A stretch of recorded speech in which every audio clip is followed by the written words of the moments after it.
My ex-wife's new husband testified in court that I was unfit to parent our daughter. He said, "He can't even hold down a job, Your Honor." The judge asked for my full name and occupation. I stood up and said, "Harold Chen, Your Honor, founder of Chen Industries. Perhaps you'd like to see last quarter's profits." The courtroom went silent. But before we get to that, do us one quick favor. Subscribe. A lot of people watch without ever doing it, but it costs you nothing and it means everything to us. Hit the like button while you're at it and drop your thoughts in the comments after listening. My name is Harold Chen, and I built a company worth over $2 billion in an industry most people have never heard of. My ex-wife's new husband found out the hard way that you should never assume you know what a man is capable of. The first time I met Kevin Morrison, I knew exactly what he was. I had been married to Michelle for 7 years by then, and our daughter Lily was 5 years old. Kevin was the trainer at her gym. He had thick shoulders and a smile that never quite reached his eyes. He was charming in the way that sharks are charming. He knew how to make people feel seen without ever actually looking at them. Michelle filed for divorce 3 months after she met him. She said I was distant. She said I worked too much. She said Lily would be better off in a home with more stability. I remember sitting in the living room of the house I had bought for us, watching her pack clothes into suitcases and feeling like I was watching my life through a window. I couldn't make myself move. I couldn't make myself speak. I just sat there on the couch because it felt like if I stood up, I would fall through the floor. The divorce took 8 months. During that time, I threw myself into my work. Chen Industries was barely a company back then. It was just me and 2 other guys working out of a rented warehouse. We made components for medical devices. Nothing fancy. Just small pieces that other companies needed to build bigger things. I worked 18 hours some days because going home to an empty house felt worse than being tired. Michelle moved in with Kevin within a month of the separation being finalized. I found out through Lily, who mentioned it during our weekend visit. She said Daddy Kevin had a big TV in his living room. She said they had a pool in the backyard. She said Mommy was happy there.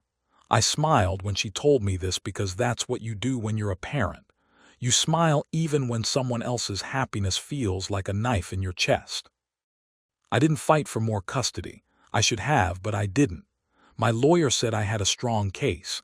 I had a stable job. I had a house. I had been the one taking Lily to school every morning for 3 years straight, but Michelle had the better lawyer. She had the better story. She painted me as emotionally unavailable, as someone who was always working, as someone who wasn't present in his own family. Some of it was even true. I had been working too much. I had been distant. I had let the business consume parts of me that belonged to my wife and daughter. So when the judge granted Michelle primary custody with me having every other weekend and Wednesday evenings, I accepted it without argument. Kevin married Michelle 2 years after the divorce. I received the invitation in the mail. It was addressed to Mr. Chen. There was no handwritten note, no personal message, just a printed invitation to a wedding I wasn't expected to attend. I didn't go, of course. I spent that Saturday with Lily instead. We went to the zoo. We ate ice cream. We watched a movie at my apartment. I tried not to think about what was happening at the country club across town. I failed. Things changed after the wedding. Kevin became the man of the house. He made decisions about Lily's schedule. He chose her schools. He picked her clothes on the days she came to see me. Michelle let him do all of this. She said he was good at organizing things. She said he had a head for logistics. What she meant was that he was controlling, and she liked not having to think about certain things anymore. The first time Kevin spoke to me directly about Lily was over the phone. He called me on a Tuesday evening, a week after the honeymoon. His voice was friendly in a way that felt practiced. "Harold, Michelle mentioned that Lily has a science project due next week.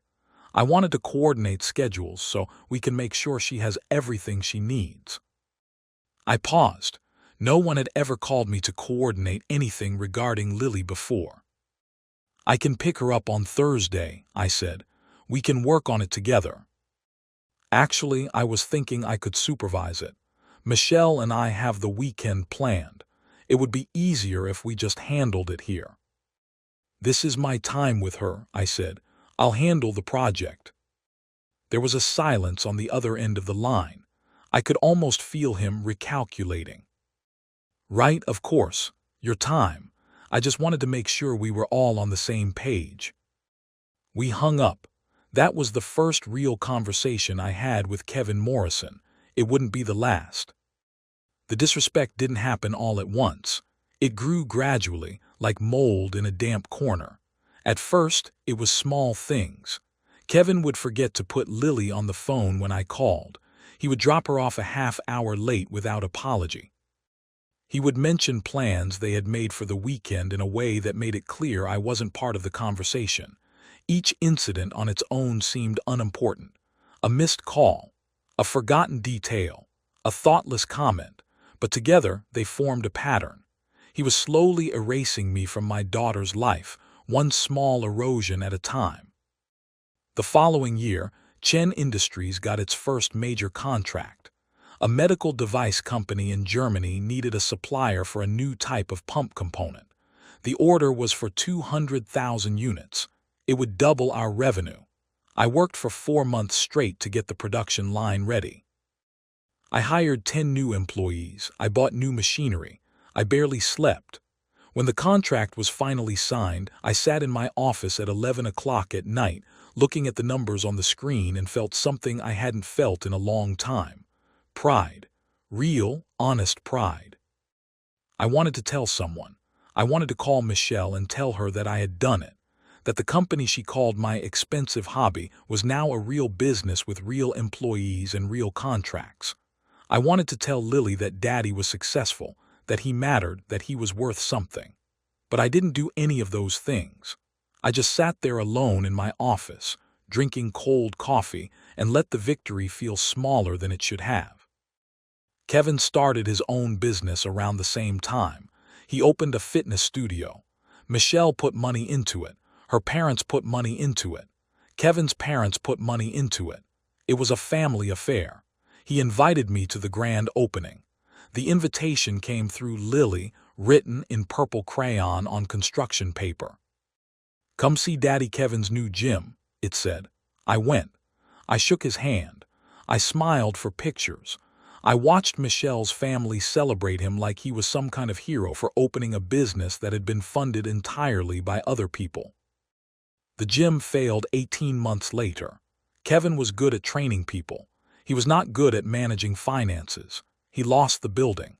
He lost the equipment. He had to file for bankruptcy. Michelle paid off his debts using money from her new job as a real estate agent. Kevin started working as a personal trainer again, commuting between different gyms, building up his client base 1 hour at a time. I never said I told you so. I never reminded Michelle that I had built something from nothing while her new husband had burned through family money. I just kept working. I kept growing the company. I kept my mouth shut and my head down. People who know me well would say I'm patient. People who don't know me would probably say I'm weak. I never corrected them. Silence is a tool. Most people don't understand that. Chen Industries grew. We got more contracts. We hired more people. We moved from the warehouse to a proper facility with offices and a clean room and a loading dock. I bought a new car. I bought a new house. I paid off my parents' mortgage. I set up a college fund for Lily that would cover whatever school she wanted to attend. I did all of these things quietly, without announcement, without celebration. I had learned by then that success is sweeter when it isn't performative. The people who need to know will find out on their own. Lily turned 12 the summer before 8th grade. I took her to Disney World for her birthday, just the two of us. We spent 4 days in the parks. We stood in lines for roller coasters. We ate character breakfasts. We watched the fireworks from the beach of our hotel. On the last night, as we sat on the balcony of our room, she looked at me with an expression that was suddenly very adult. "Dad, why don't you ever talk about your job?" I thought about how to answer that question for a long moment. "Because it's not that interesting," I finally said. "That's not true. Mr. Harrison at school said Chen Industries is one of the biggest suppliers in the country. He said you own it. Did he mention that to you? He mentioned it to the class. He was talking about local businesses. He said you were a self-made millionaire. She paused. Is that true? I looked at my daughter. She had Michelle's eyes and my stubborn chin. She was turning into someone I didn't entirely know. It's true, I said. So why don't you ever talk about it? Because money isn't who I am. You're who I am. This trip is who I am. The other stuff is just background. She nodded slowly, like she was processing this information for later use. I wondered if she would tell her mother. I wondered if her mother would tell Kevin. I wondered if Kevin would even care. The answer to that last question came 3 years later in a courtroom, when Kevin took the stand. The trouble started with a text message. It was a Monday evening in March of Lily's sophomore year. I was in the middle of a conference call with our European partners when my phone buzzed on the desk. I ignored it. The call lasted another hour. When I finally checked my messages, there were 3 from Michelle. Lily is grounded. Do not contact her this weekend. We will discuss the situation later. I stared at those messages for a long time. Grounded, discussion, later. These were not words that applied to my relationship with my daughter. I had rights. I had court-ordered visitation. Michelle couldn't just cancel my time with Lily because she felt like it, but that was exactly what she was doing. I called her back immediately. She didn't answer. I called again. No answer. I called a third time. This time Kevin answered. Harold, Michelle's in the shower. I want to speak to my daughter. Lily's grounded. She made some choices this weekend that her mother and I don't approve of. What choices? What happened? There was a pause on the other end. I imagined him deciding how much to tell me. She went to a party. She came home after midnight. She's 15. She knows better. I'd like to speak to her. She's not available right now. We'll talk about the weekend situation later. There's no situation to talk about. It's my weekend. I have legal custody during my designated time. Another pause, longer this time. We'll see what the judge has to say about that. He hung up. The text message was the beginning. The phone call was the escalation. What happened next was a legal battle that would consume 8 months of my life. Michelle filed a petition to modify the custody arrangement. Her lawyer alleged that I was an unfit parent. They cited my work hours. They cited my lack of involvement in Lily's school activities. They cited a series of minor infractions that, when listed out on paper, made me look like a deadbeat who didn't care about his own daughter. Kevin submitted a written statement supporting Michelle's petition. In that statement, he described me as someone who had never held a steady job, someone who was unreliable, someone who prioritized my personal life over my responsibilities as a father. The hearing was scheduled for November. In the months leading up to it, Michelle's lawyer requested extensive discovery. They wanted my tax records. They wanted my employment history. They wanted records of every time I had been late picking up Lily or missed an event. They wanted to dig through my life and find anything they could use to prove that I was unfit. I cooperated fully. I had nothing to hide. I gave them everything they asked for and more. I gave them my company's financial statements. I gave them records of my attendance at Lily's school functions. I gave them 12 years of bank statements showing that I had never missed a child support payment, never been late, never complained about the amount. I handed them a paper trail that showed I was more responsible than any man they would ever meet. I think that's what made them nervous. They didn't know what to do with a man who had nothing to hide, so they made things up instead. The weekend before the hearing, Lily called me. It was the first time she had reached out in weeks. Michelle had restricted her phone privileges, but she managed to sneak a call during school lunch. Dad, I need to tell you something. What is it, sweetheart? Mom and Kevin are planning something. I heard them talking last night. Kevin told the judge that you can't hold down a job.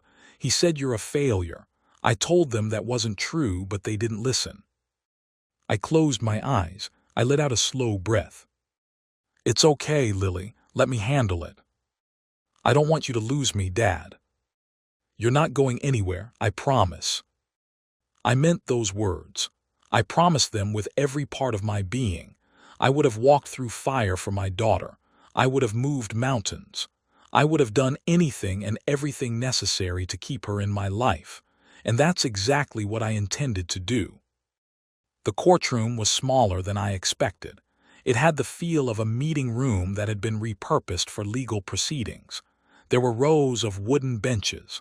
A wooden railing separated the gallery from the proceedings. The judge's bench was elevated at the front. The witness box was to the right. Michelle sat at the plaintiff's table with her lawyer. Kevin sat beside her, dressed in a suit that probably cost more than his car. I sat at the defendant's table with my attorney, a woman named Patricia who had handled custody cases for 20 years. The judge was a woman in her 60s, with wire-rimmed glasses and a voice that carried the weight of someone who had heard every lie imaginable. She reviewed the paperwork in front of her with the practiced efficiency of someone who had done this thousands of times. "Before we proceed," she said, looking up from her papers, "I want to understand the grounds for this petition. Counsel, please summarize the claims." Michelle's lawyer stood. He was a tall man with a trimmed beard and the kind of confidence that comes from winning cases. He crossed his hands in front of him. "Your Honor, the petitioner is seeking primary custody based on concerns regarding the respondent's ability to provide stable care for the minor child. Specifically, we have evidence that the respondent has a history of employment instability, has missed significant events in the child's life due to work obligations, and has demonstrated a pattern of prioritizing his personal interests over his parental responsibilities." The judge nodded slowly. "And what evidence do you have to support these claims?" The lawyer glanced at Kevin. Kevin stood up. "Your Honor, my name is Kevin Morrison. I'm married to the petitioner, Michelle Chen. I've known the respondent for several years, and I've observed his behavior firsthand." "Proceed." Kevin took a breath. He was enjoying this. I could see it in the way he held his shoulders. He had rehearsed these words. He had practiced them in front of a mirror. He had built this moment up in his mind until he believed his own fiction. "Your Honor, I can say with certainty that this man is unfit to parent our daughter. He can't even hold down a job. He has spent years claiming to run some kind of business, but anyone with eyes can see that it's just a front. He was fired from a job before we even met. He's never kept a position for more than a few months. He bounces from one failed venture to another like it's a hobby." He paused. He looked at the judge. He looked at the gallery. He looked at me. "He is not a stable presence in Lily's life. He shows up late. He cancels visits. He forgets her birthday. He has never once attended a parent-teacher conference or a school play or any of the events that matter to her. I have stepped in countless times to fill the void that he has left behind." Michelle was nodding. Her lawyer was smiling. The courtroom was silent.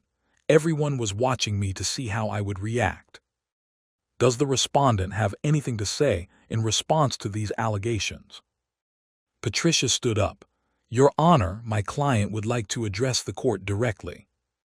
The judge nodded. Patricia turned to me. I stood up. I adjusted my jacket. I smoothed my tie. I looked at the judge. I looked at Kevin. I looked at Michelle. I took my time. I had been waiting for this moment for years. "Your Honor, my name is Harold Chen. I am the founder and sole owner of Chen Industries, a corporation incorporated in this state with headquarters in the financial district. Perhaps you would like to see last quarter's profits." The silence in that room changed quality.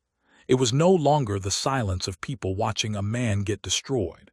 It was the silence of people realizing they had made a terrible mistake. "Chen Industries," I continued, is a precision manufacturing company that supplies components to medical device manufacturers in 12 countries. We employ 247 people. Our annual revenue last year was $43 million. Our profit margin was 22%. We have never had a layoff. We have never missed a payroll. And we are currently in the process of expanding to a second facility that will create an additional 100 jobs.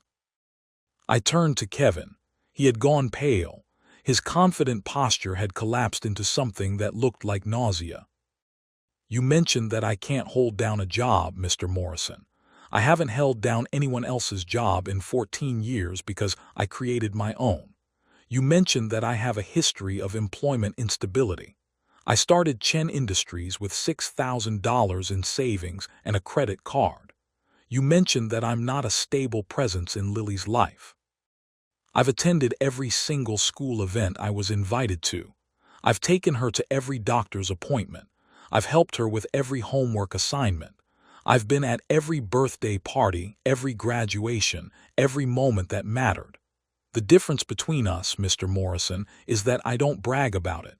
I don't need validation from other people. I just do what needs to be done.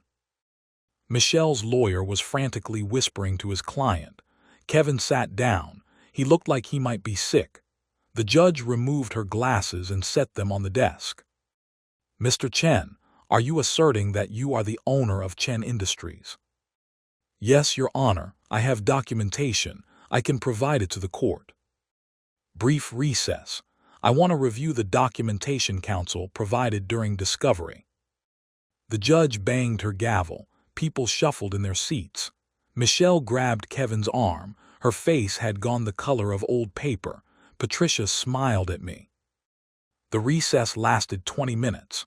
When we reconvened, the judge looked at Michelle's lawyer with an expression that could have melted steel. Counsel, your petition is denied. Not only is it denied, but I am considering sanctions for filing a frivolous claim based on fabricated evidence. Your Honors. Silence. I have here the financial records that your client provided during discovery. Chen Industries is a real company. Mr. Chen has been the sole owner since its inception. His tax records show consistent income that exceeds what most people in this room will earn in their lifetimes. The employment history you provided is not only inaccurate, it is defamatory. She turned to Michelle. Mrs. Chen, you made claims about this man's fitness as a parent based on what appears to be misinformation provided by your husband. Would you like to tell the court what those claims were founded on? Michelle opened her mouth. Nothing came out. Kevin spoke instead. Your Honor, I didn't know, I didn't realize. You didn't realize what? That you were testifying under oath about a man whose business you clearly never bothered to research. You came into this courtroom and accused someone of being a failure while sitting in the shadow of his actual success.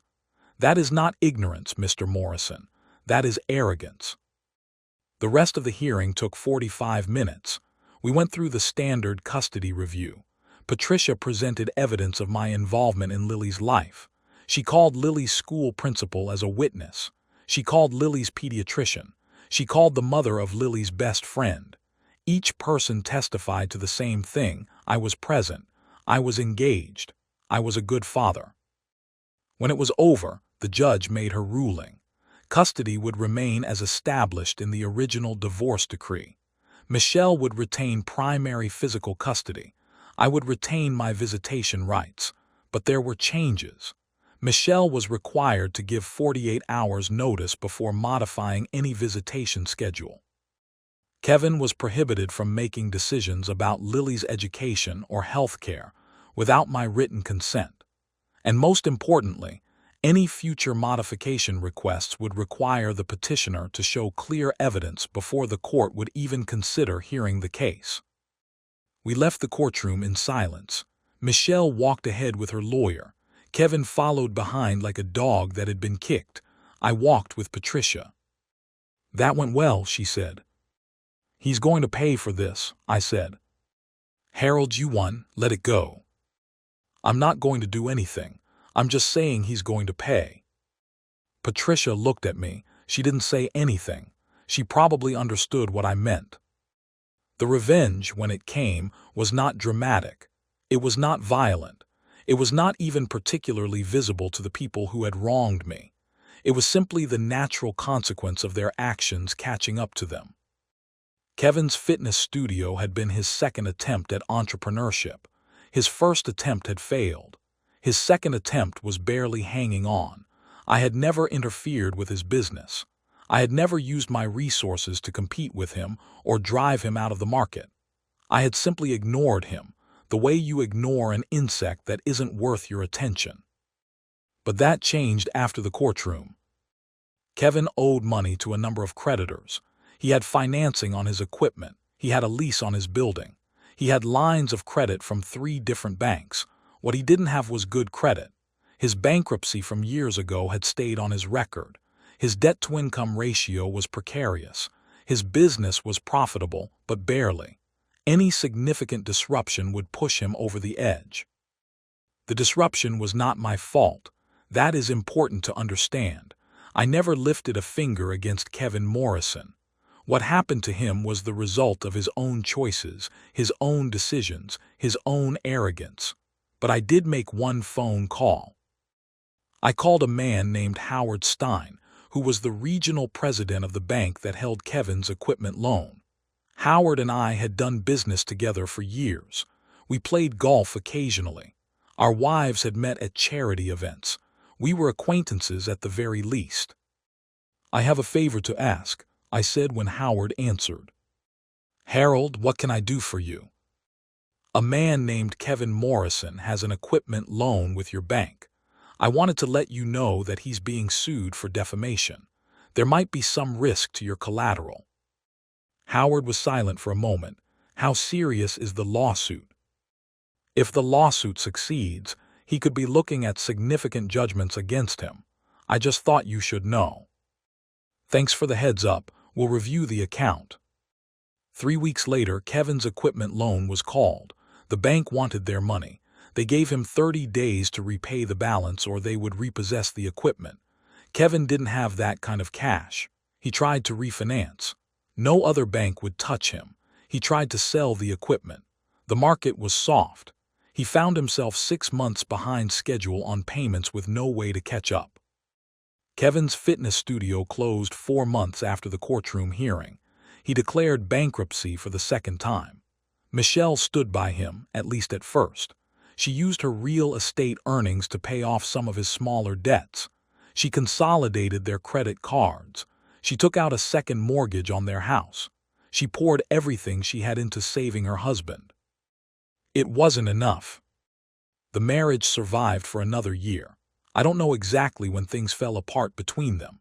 I heard about it through Lily, who mentioned in passing that Kevin had moved out. She didn't seem particularly upset about it. At 17, she had developed her own perspective on the people in her life. She had watched her mother defend a man who had tried to destroy her father's reputation. She had watched that same man fail, spectacularly and publicly. She had drawn her own conclusions. I didn't ask her for those conclusions. I didn't need to. The way she looked at me had changed. There was new respect in her eyes, new appreciation for the things I had done and the things I had quietly endured. She started calling me more often. She started asking for advice. She started visiting on weekends even when it wasn't officially my time.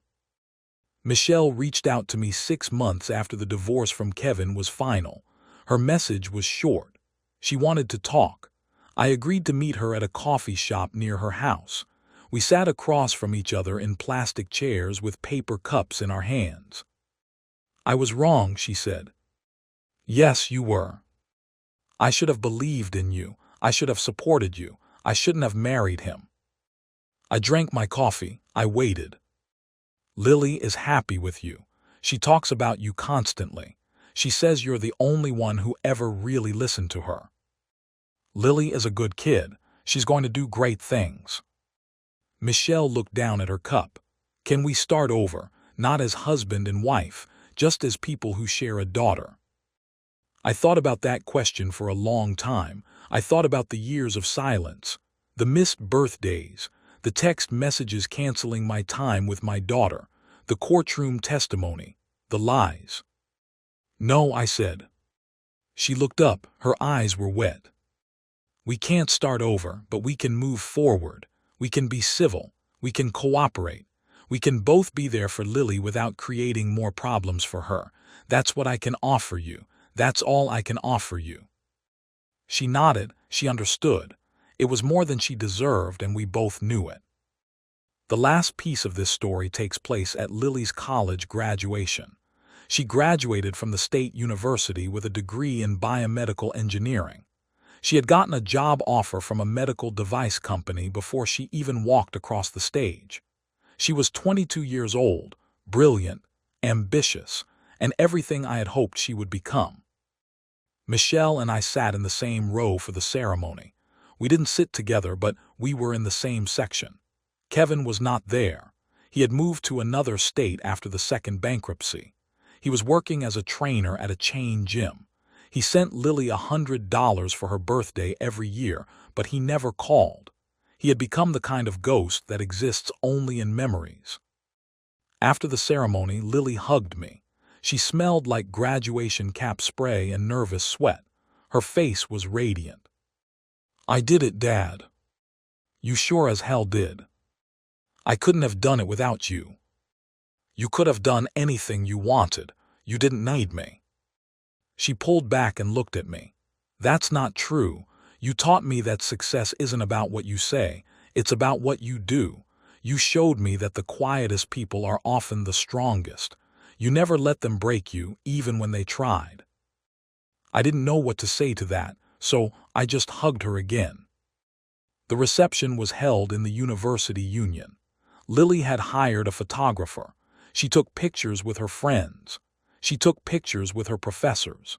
She took pictures with Michelle and me, the three of us standing together like a family that had survived everything and come out the other side. As the reception wound down, Lily pulled me aside. She had an envelope in her hand. What's this? Open it. I opened the envelope. Inside was a card with a picture of a sunrise on the front. I opened the card. In Lily's neat handwriting, she had written a single sentence. Thank you for being my dad. I looked up, she was smiling. My eyes were wet. There's no one I would rather be, I said. If this story resonated with you, join our channel by liking and subscribing for more real, raw, and family-centered stories. Thank you for listening. I'll see you in the next one.